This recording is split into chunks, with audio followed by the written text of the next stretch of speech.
When did you understand the power of words and how to use them, and then when not to use them? Because I would say too, knowing as being a writer, as being a poet, words can be very dangerous, and you can cut somebody, you know, with your words. So learning like how to manage that. When did you learn how to do that? I think I'm still learning. I think that there's something that you never stop learning, because it's a situational thing, it's circumstantial. So I could write something, you know, and I know the effect of it, because when you say it more and more, it's like repetition.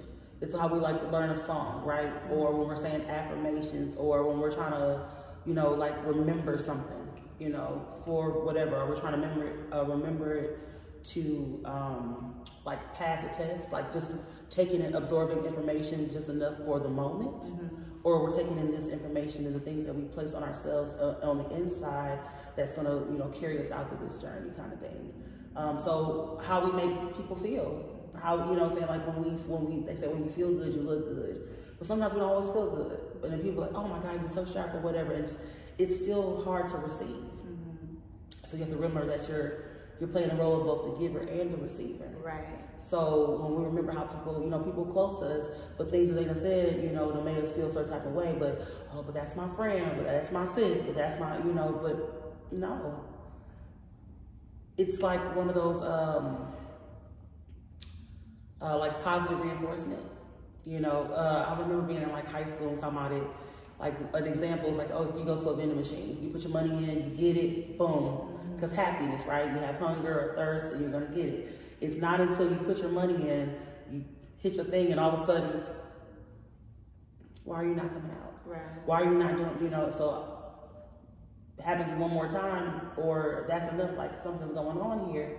I'm not gonna go to that thing anymore, because I already see what my experience is. Yeah. And so understanding the power of words. I mean, we talk about manifesting all the time. People, you know, saying like, speak life, speak life. Because we understand, like, even, you know, life and death is in the power of the tongue. And we give a lot of, I don't want to say the word honor, we give a lot of credit to the negative.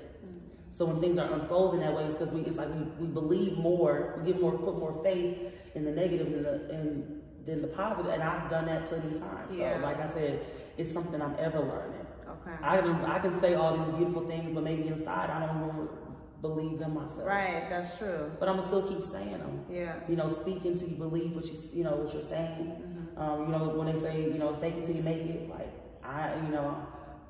I'm here now, but I see myself there. Right, in another place. Yeah.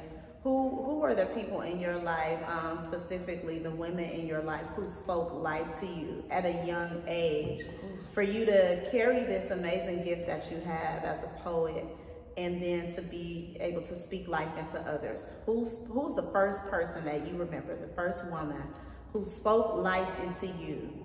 My mother. Okay. Yes. May she continue to be with the Lord or whatever.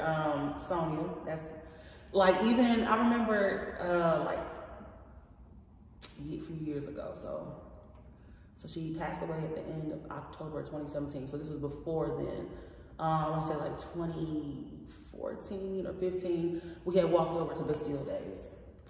And we were running into like all kinds of people that I know, like, oh, my daughter just knows everybody. I'm like, girl, stop, it's Milwaukee. And so for those that did, you're like, hi, you know, like, this is my daughter, the CEO.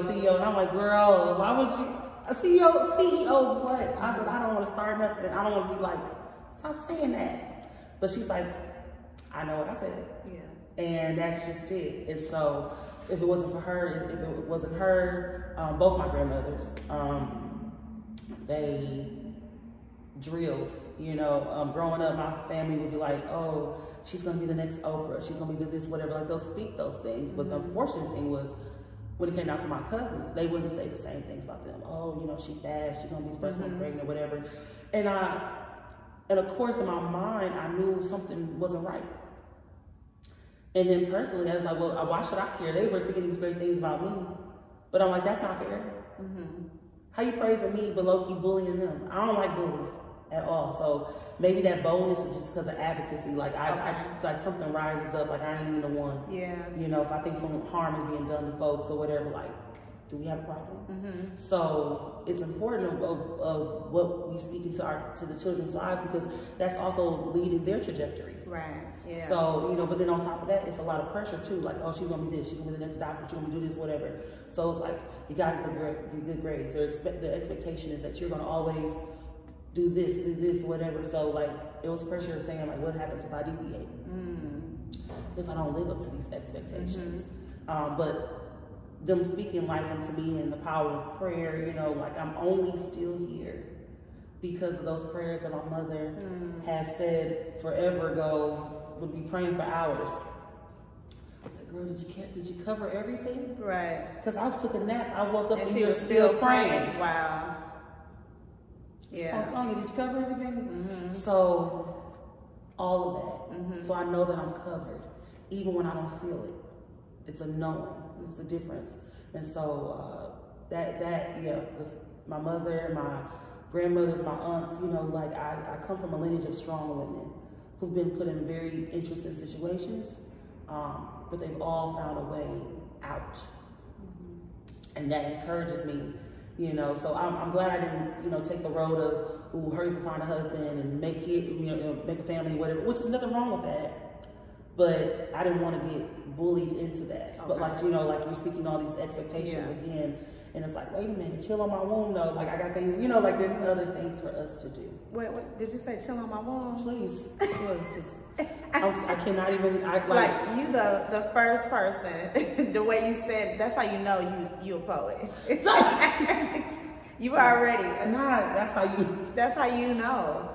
That's how you know. So you had that good foundation of women speaking into your life. Yeah. Yeah. And was there a guy? Was, you know, a special man in your life? Your father or brothers? Or, Oh, I'm an only child. Yeah. So my dad always, you know, I'm a daddy's girl. My dad's very strong, like strong-willed. So like he's real practical and I'm very emotional. Okay. So it'd be like clashing all the time. Yeah. I just be like, oh, it's like, you know, just dramatics because of who I am as a person. And he's just kind of like, all right, so when you're done here, we're going to set a plan, like figure it out. But he's, you know, between him, my uncles, friends in my life, like the one friend I talked about earlier, you know, having them, like I have, you know, my cousins, protectors. You know, just making sure like, hey, you good? You good? Like, you got this. And of course, everyone's approach to you, you know, just like, I don't know if I can do this. So everybody's like telling you in a different way. So you got like, you know, speak life, and you got the, you know, the men like, look, you can do this, just do it, like whatever, like it's in you. Okay, message received. Right. Because I know that I have a village backing me up. Yeah. No matter what. And people have been sewing into me since I feel like the day I was born. You know, I've dealt with some stuff, but I always felt protected though. Like I feel like, yeah, things could always be worse, but like, even when you couldn't see that light at the end of the tunnel, like I still felt protected. Like, okay, the light ain't even down there, the light is here.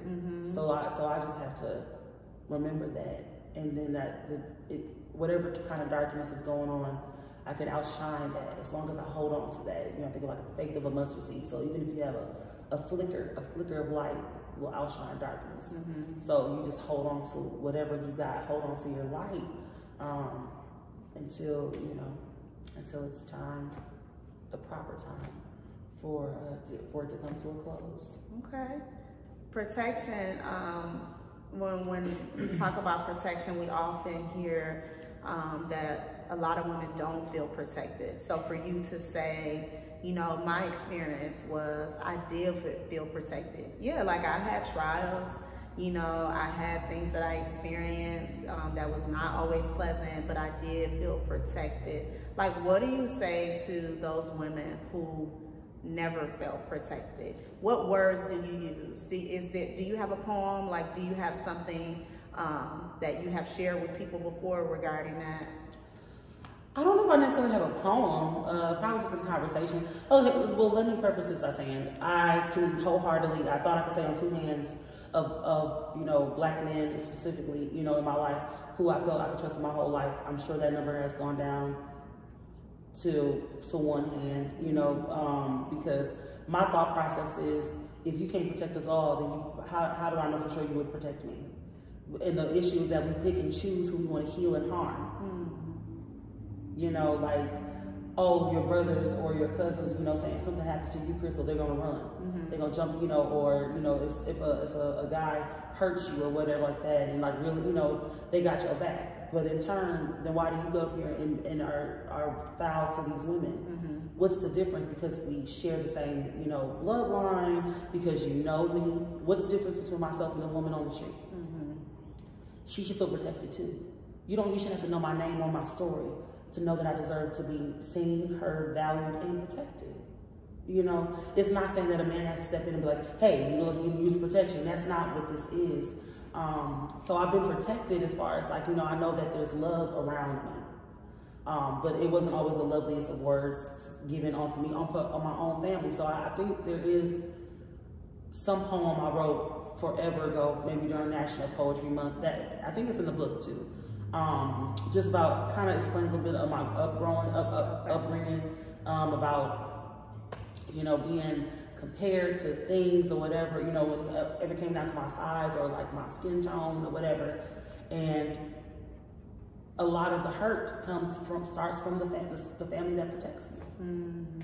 So for the women who don't feel protected, we need to ask ourselves why we're not feeling protected. And if those people are still in our lives, how much do we invest in those? Like, I would be the first to say, I don't care about holidays. Like, holidays have really changed, but even if my grandmother and my mother was still in this life, I'm not going to sacrifice my peace for a plate. Can't do it. You know, I had dealt with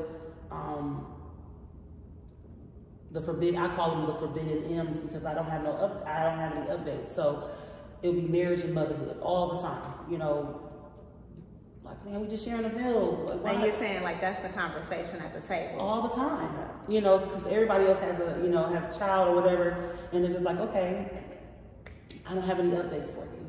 And then at some point they was just like, you know, oh, Brit, do a poem for us, and I'm like, all right, well, is anyone else sharing their gifts? Because now, like, we shift the conversation, which is cool, but I'm an artist here, y'all. So, like, now y'all just trying to get this work for free. Like, I'm really performing for a plate that I've been eating since I could eat solid foods. Like, it doesn't make sense. Let's dig into that. Let's talk about that, though, because, you know, when you have those special gifts as a performer, as someone that does work in the public eye, your gift can definitely be taken advantage of. Yeah, absolutely. Like, how do you deal with that? Has there been other times where you felt that you did not want to use your gift to speak because you felt that, you know, all they want is my gift and they don't want me? Yeah.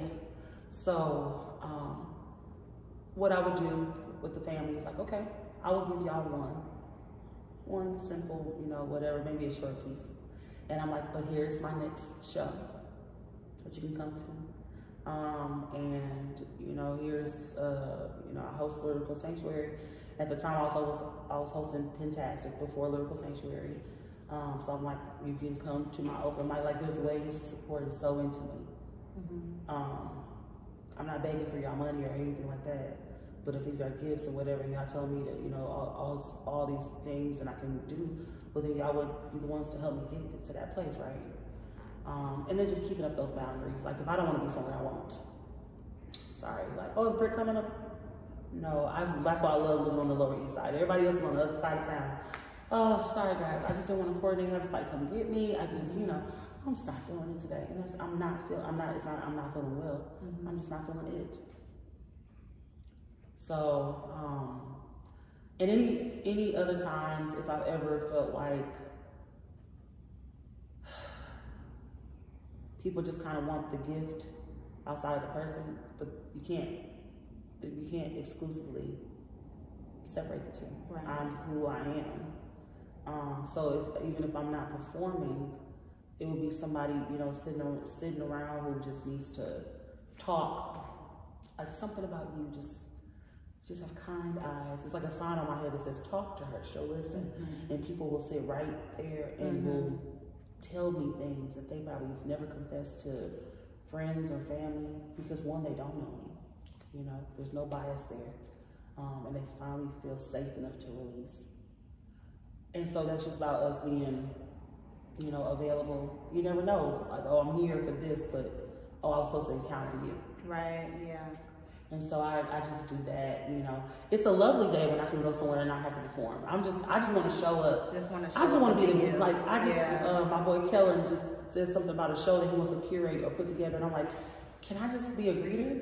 You know, like everybody knows I do poetry, that's great, but I'm also a really lovely welcome wagon, like hello, enjoy your experience, good, please take your seat. You know, like I can do other things than poetry or sing or do something, you know what I'm saying? Like, it's saying about, like, we chilling. You know, it's not Brit the poet all the time. Like it's just Brit, you know, just chill. So yeah, it's just about setting those like boundaries for yourself. And that's something I had to do over time, because I felt like part of me might have felt like I owed it to them, or just like the compromise, like, okay, I'm gonna give them this poem. Like, you want poems? I got poems for days. Okay. Let's just not bring up marriage and motherhood, because literally now I'm up here like, well, okay, so there's no man in my life, you know, or if there is somebody, they're not making it to a holiday. You will not know about a man in my life if he's not needed to be known about. I'm sure I said that wrong, but it's a need to know basis. Y'all don't need to know him, because we don't know how long he's gonna last. And we are not about to feed him so that he can get familiar with this food. He can go get food with his people.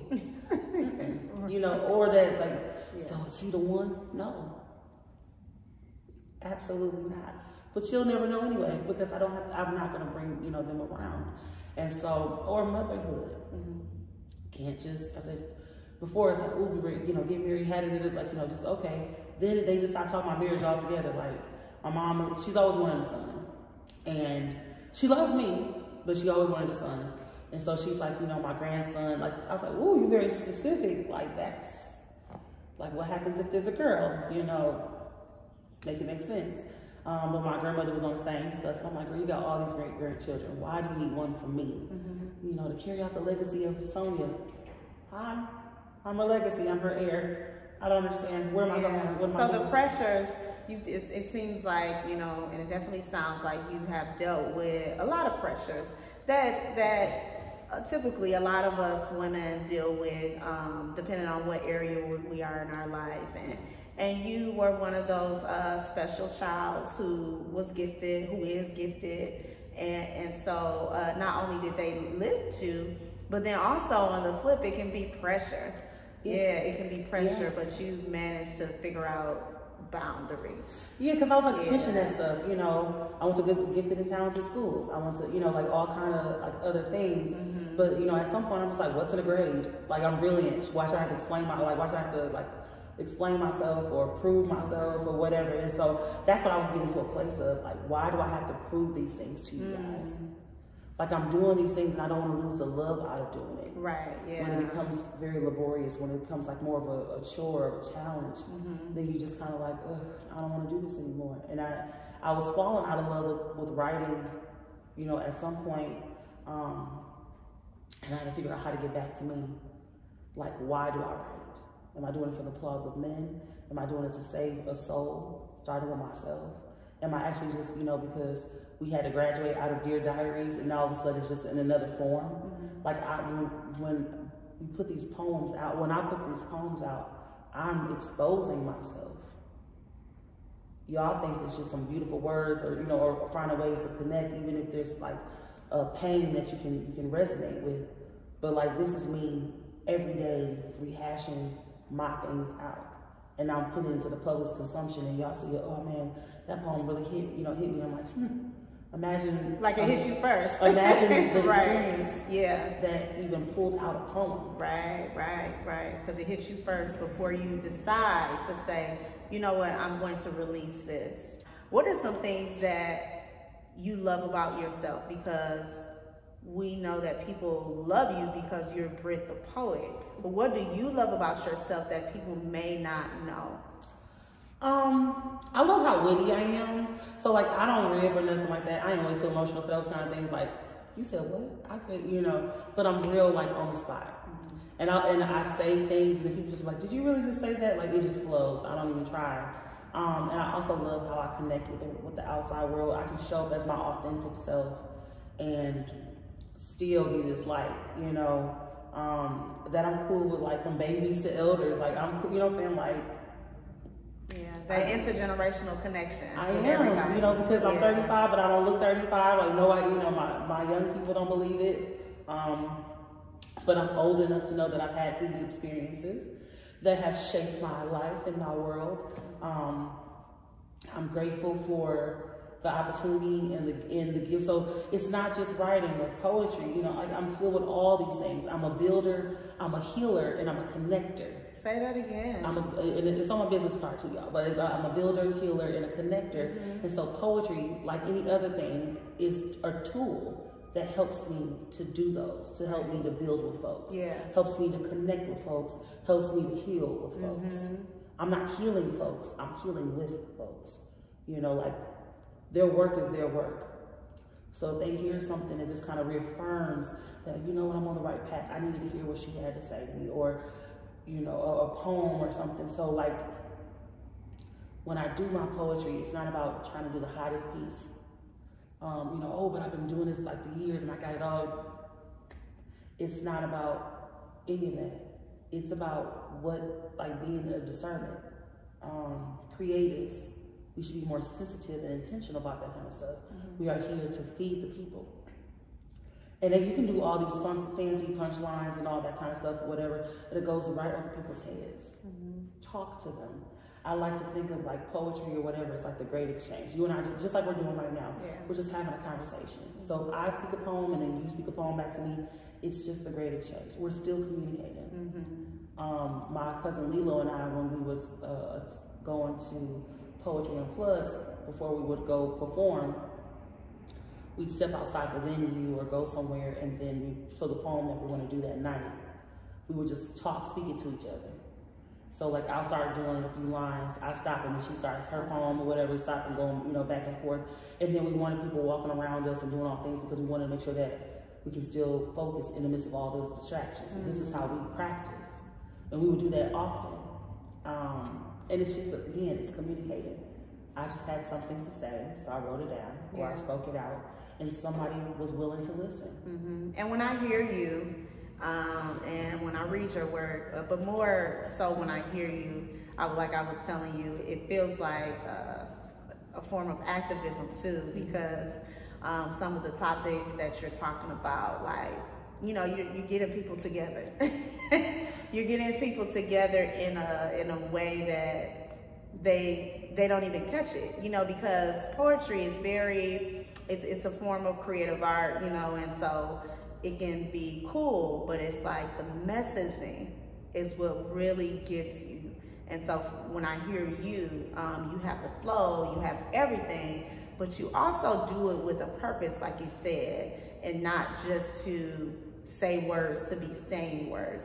So you care about the words and you care about the people. Well, you know how they used to say, like 60 stones will break your bones, you know, whatever, but words will break your heart. And so I didn't hear that last piece until I started being a camp counselor back in like 2006. Someone had said it, like sticks and stones will break your bones. Because they'll say like words will never hurt you. And that's not true. Words hurt us all the time. Hearing things like, oh, stop it, you ugly, and this, whatever like that. And just because somebody laughs when they're saying it, doesn't mean I'm laughing with you. So to say that words will break your heart, and it attaches to you. Those things that hurt us, hit us, and we remember all of that sensation. Like I spoke earlier, you know, there are poems that I can remember every experience from, where I was, who it involved, this and whatever like that. I can deliver the message, without the emotion anymore. I have healed from those things. Last year for National Poetry Month, I was doing a video a day on Instagram. And I think one of the poems I did, I was like, oh, I don't know exactly who this is about, this, whatever like that. And I'm able to deliver it because I'm an artist, you know, but I don't have to live in that pain to deliver the message. Say that again. I don't. You don't have, like, and that's for anything, not just poetry, whatever. You don't have to live in that pain to deliver a message. When we give our testimony, we're testifying about, like, I was here, but I got to this point. And I realized that I didn't have to stay there anymore. So even if I'm running to the next point, if I'm crawling, you know, or dragging myself, you know, behind me, like literally I can't go anymore. Like you're asking too much of me. But I know that what I need is not behind me. It's in front of me. Yeah. And I'm still okay where I'm at, but I can't go back. Because we already know what those residuals are when we go back to those things, to those people. So, you know, like, we know, but now we're grown, right? And so I'm making my own decision. I'm grown. I mean, if I want to do this or whatever like that, I know what's going to come. But why? Why? That's like knowing there's a fire and putting your hand too close to it again. Yeah, but I know well enough to not put my hand in fire. Okay, then why do you keep doing it? Or why do you try to get so close? What are you trying to get? What is your end goal? What is your end goal? Why are we doing what we're doing just because we're grown? Just because we're, you know, or because I'm black, because I'm lit? No. Why are you doing this? And that's what I had to ask myself, why do I write? Why am I a writer? Why am I getting put in positions or spaces and platforms? You know, am I just doing it for myself? I can just hype myself up. Hey, just Brit Nicole. And, you know, even in the open mics, I can do 5 poems. I got an open mic list, but more back to me and back to me. People used to get mad at me for not doing a poem at all. So we came here, you spit. I said, oh, I'm just hosting. Brit. Like, people used to actually get, like, upset. I'm like, okay, well, before we leave, because apparently there's some tension in the room, because people want me to do a poem, okay, but it's not about me. You know, understanding that. And when we understand our purpose and why we're doing things, my old apostle, she used to be gang banging for Jesus, you know. Well, no, she is gang banging for Jesus. She used to be like a Black Panther in her past life or whatever. And she was like, did you get what you wanted when you got what you asked for? And we were a small ministry, do a lot of street ministry around here or whatever. And it was a lot. But, you know, when I always wanted to be like, oh, I don't want to do this no more. I'm tired. I don't want to do, you know. And she's like, you know, or I want to live my life. Did you get what you wanted when you got what you asked for? So, oh, I want this, I want to do this, I want to be out here, whatever. So now I'm out here, but am I satisfied? Yeah, are you satisfied? So then you look like, okay, so I did it, but why am I not fulfilled? Okay, you got it, and you're still not happy. People want these relationships, and they get the relationships. You just said you wanted the man. You said you didn't say you wanted faithfulness now, but you got him. Yeah. You got him, sis. So what does fulfillment look like to you? I've yet to understand. I've yet to fully know what that is. You're still discovering it. I'm still discovering it. I'm never satisfied. I feel like I just, like I can look around and just be like, wow. Kind of like, how did I get here? But I'm like, if I'm here, that means there's more. Yeah. So I have to learn to just like bask in the now, like soak it all in. Versus like, girl, you just got here. Oh yeah, okay, but I gotta go. Yeah. See what's up, you know, just chill. It's okay to take a pause and check, you know. It's very okay to take a pause. Now let's take a pause because this month you released a poetry CD. I did. So we're talking about basking in the moment and fulfillment and just living and enjoying the space and the joy and everything that you've done and created thus far. That's a major accomplishment. Thank you. Thank you. It's been a long time coming. Accomplishment. I'm so happy for you. I'm so proud that you decided to take that step and share this with us, because you don't have to share. You know, the thing about gifts are we have them, but we don't have to share them. But when we do, we're definitely doing God's word, you know, and we should share them. So we don't have to, but when we do, we're doing the right thing because we're supposed to, because it really isn't about us. And so you're giving us something again. You know, you've been in this game for a while, and you've given us a CD for National Poetry Month. Yeah. Now, let's bask in it. Yes. Let's sit in it. Let's take in all this joy. Whew. What's the feeling? What's the feeling right now? This was never supposed to happen. Not the album, not a book. Like close people to me who do poetry. Everybody's put out something or whatever, and I'm like, not me. Like, if you didn't see it in live and living color or recorded it, it didn't happen. I was not going to be that poet. I didn't even think I would be where I'm at now. I'm like, why do y'all want me hosting things? Why do y'all want me like doing, what is this?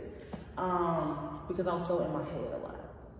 So, not that I didn't think I have anything to say or that people want to hear it or whatever, but it also costs time and money and planning and, you know, that's important. So I was like, no, y'all not gonna get anything. Then I gotta sit up here and get a table, like about, you know, and bring, now I gotta drag merchandise. It just feels like a lot of extra labor. I think I'm gonna opt out. Like, no, it's just me coming to the microphone. We got Brit Nicole. Hi guys, got a poem or two for you, and then I'm gonna skedaddle. Yeah. So, I have to say I'm grateful for the pandemic for that, because I'm a mover and a shaker. And my issue is that I don't sit down. Okay. You know, to bask or whatever like that, and you know, and I'm running myself on empty all the time. And I've had my book, you know, ready, I guess, for the longest. And I've had, this is my 4th time trying to create this album. And I'm so grateful that the other times didn't happen, because in my mind I'm thinking like, well, what would this project have looked like then? What poems would I have used? Would it be the same ones, would it be some new ones? The production of it, you know, because I keep getting all the compliments about the sound, and who you record with and everything, you know. Shout out to my brother Quinn Farr and my sis Be Free for the major impact. Also Genesis Reggie for my mastering. But like even everything from like selecting beats, I knew nothing of that. So when I right before we got quarantined, I had agreed to be a manager for a collective called Rooted Society, kind of established by Tay Spears. And I've known Tay for since 2014, but just always been real cool. And we've gotten closer over the last few years. And I remember him having a post, you know, about like needing some help. And I just like to help people. I don't really know what that means. You want to move a box? Let's go move a box. You know, you want to, I don't know. Yeah. How can I help you? Yeah. I'm a servant leader. It's just servitude. It's just what I'm known to do. Yeah. You sounded like Clarence Avon to me. Look, that's just and from the documentary. And and so I cried watching it, because I resonated so much. Like, mind you, it's not all these other people, but we're just as important. They're just celebrities or people, you know, like, or people of great influence, but we're also people of great influence. And so I thought about that, like, you know, Clarence was a nucleus. And that's how I, like, you know, in that building, healing, connecting, and then all these other spaces. So when I'm hosting things, and then people come, and then they bring others, or what that has done for them. Yeah, yeah. And then the lives that they're impacted from just encountering me or having a conversation or doing something, like, it's like putting that pebble in the water.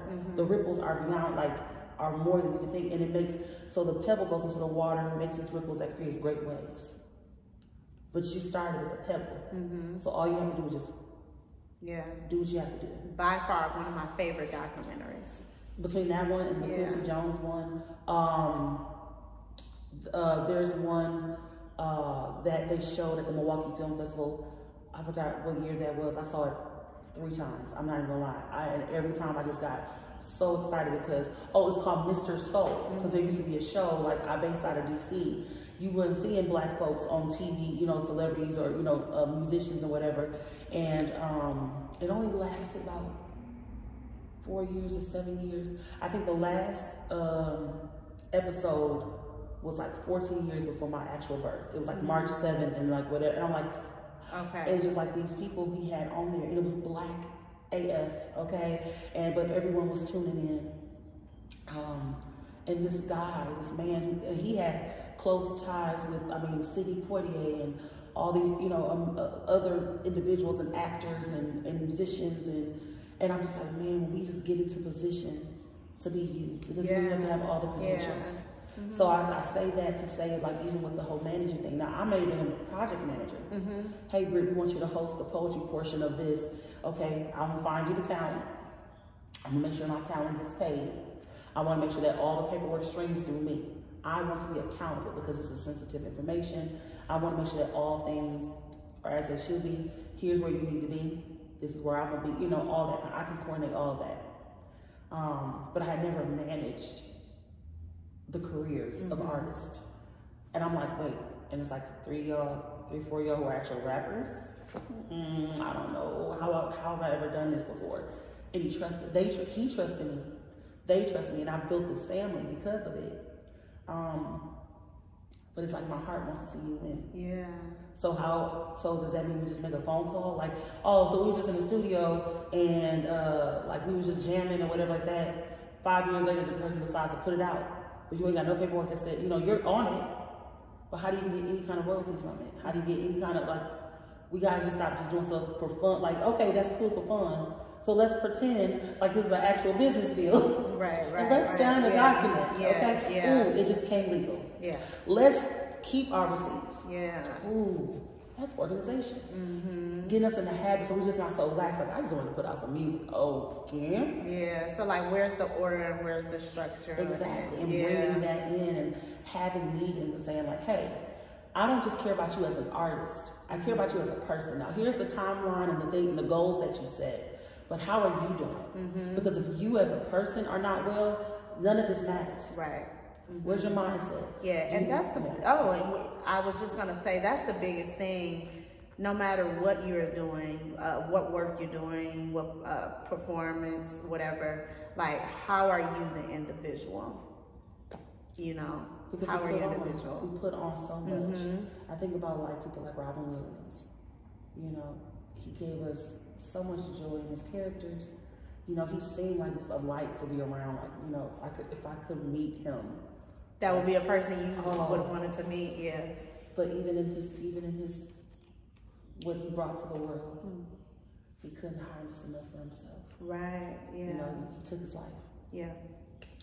And I think about those, you know, individuals, and I had, and just for transparent reasons, I remember writing my first suicide note at the age of 10. I typed it up in class while in my classroom at Golden My Year in the 5th grade. Like, you know, I was dealing with a bully, just one, like just dealing with somebody who I'm just like, you know what, I'm sick of her. I can shut that down. I can take her life, and then obviously if I take her life, I'm gonna have to take my own. Like I typed it up and I printed off 3 copies, one for my parents, one for her parents, and one for the teacher. And so, because, you know, it was a lot, and you just want to stop it. It's either I gotta silence you or I gotta silence myself. Yeah. And it's not about people being weak. They're as strong as they could be. They're tired. Yeah. And so, how do we replenish ourselves so we're not just running on empty, giving fumes? And I noticed that was happening a lot. You know, I don't ever want to be famous. That's my deep prayer. Please. Please. Even people know me. Well, you can't do anything about it if it happens. You know? There's a because your gift makes room for you. Well, so if it happens, it happens. My gift is going to create this rock that I can just kind of, you know, because I also, your gift makes room for you, but I also think that your gifts or whatever should not overwhelm you to the point where it's not a gift anymore. Oh yeah, for sure. So you know, I don't need everybody to praise me. I don't need everybody to like me. I don't need people to be into poetry. I want you to see me operating in this gift to show you that you just need to operate in your gift. Say that again. That's it. Say that again. Right, like, I don't need you, like, again, like, I don't need you to you know, like me operating my gift, it's just to activate you or motivate you to go up here and just tap into what you got. I don't need the word writing poetry. I could care less. It's just an outlet for me, you know?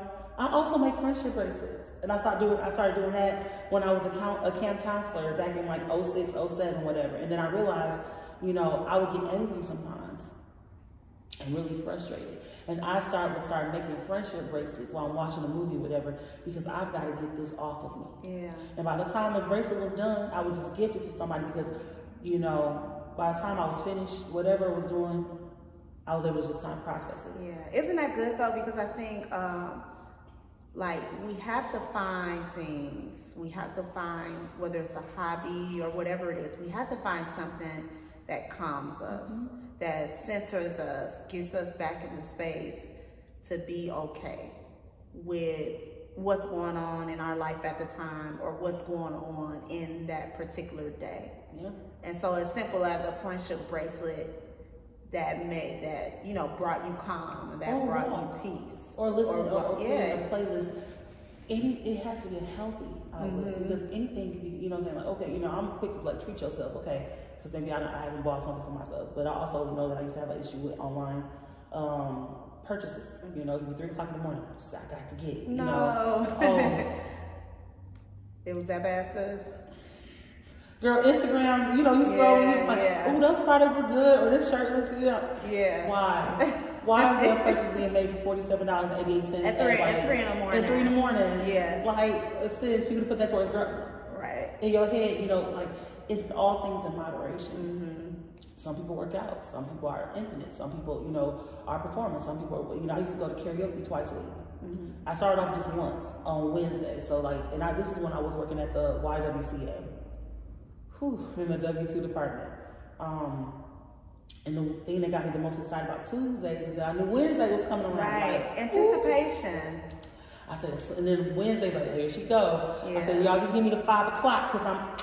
Okay, like I know. And then, of course, I'd have been out until almost 1 o'clock, 2 o'clock in the morning. So by Thursday, they're like, somebody went to karaoke. That's right.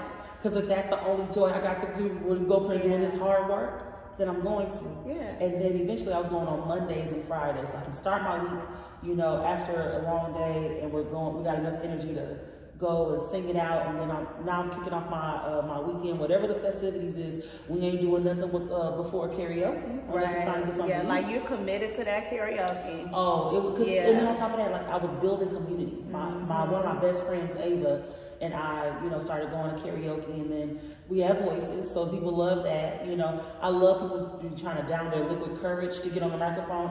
It's amazing, because like no one's here to be like, oh, you're terrible. Come on now, we're gonna sing this thing out together. Or when you get the whole group, you know, involved by songs that that everyone knows.